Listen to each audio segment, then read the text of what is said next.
Now, you may think everyone wants to keep lead out of school drinking water, but a bill to test school water for lead faced fierce attempts to water it down. Tonight, Julie Watts shows us the far-reaching impact on schools and how you can test your kids' drinking water yourself.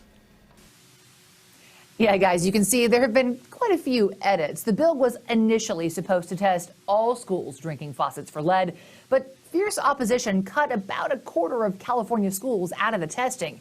Still, this bill goes further than any bill before it. That is, if the governor signs it.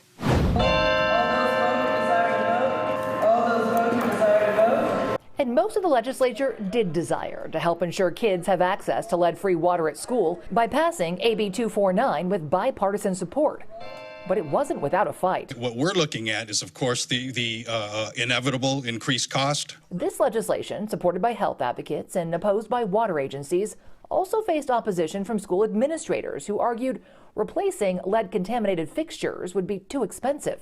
What I wish the opposition were saying were, yes, of course, we should have done this yesterday, and we need your help to do it. Lawmakers wouldn't take no for an answer, and in a rare achievement, the bill's author, Assemblyman Holden, secured $25 million in the state budget for lead testing long before his bill even made it to the floor. You know, anything that has to do with the budget is always going to be a challenge because both houses have to agree that it's a priority, and that's what happened here. But the opposition kept fighting the bill, arguing new federal regulations will eventually also require lead testing, so California should just wait. Kids that are in kindergarten now would be in 6th grade by the time that testing would begin. Susan Little with the Environmental Working Group notes it could be years before the federal testing is implemented, and health advocates stress waiting to test could have dire consequences on a generation of California children because public records reveal many may be drinking lead-laden water right now, and parents may have no idea. 1 out of 5 California schools. Back in 2019, more than 1 in 5 California school water samples tested had detectable levels of lead. But we reviewed internal school emails that indicate some schools that did find lead didn't notify parents or fix the tap, and years later, many are still in use.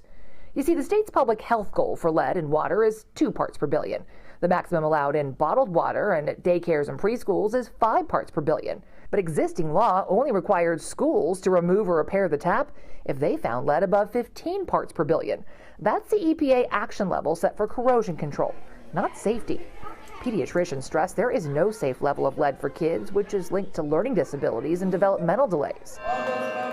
Enter AB 249, which lowers the maximum lead levels allowed at schools to 5 parts per billion. The original version of the bill was supposed to test all school drinking water for lead, but even after securing funding, the opposition fought for amendments. All of them that were attempting to either water down or significantly delay the bill. Some proposed amendments would have allowed schools to hide lead levels from parents. This is about transparency. It's about education and informing. So in the interest of transparency, they say they had to make other compromises, and the final draft now only requires testing at low-income Title I schools. Since 75% of our public schools are Title I schools, that's still a really big chunk of schools. Now, other districts can do voluntary testing with federal funding, and parents can test school water on their own. There are a variety of at-home tests on Amazon, though they're less accurate than a lab. Companies like TapScore offer consumer laboratory testing options, but they can cost more than $50 a tap, which is why so many are grateful this bill funds and requires testing at least at lower-income schools. The question is now, will the governor sign it?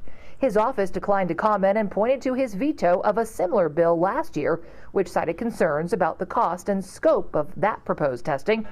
Both have now been addressed in this bill. The governor has vetoed similar bills in the past. Right. Do you think the governor's going to sign it? I do believe he will sign it. Now, if the governor does sign the bill, all of the school lead testing in California will have to be completed before January 2027.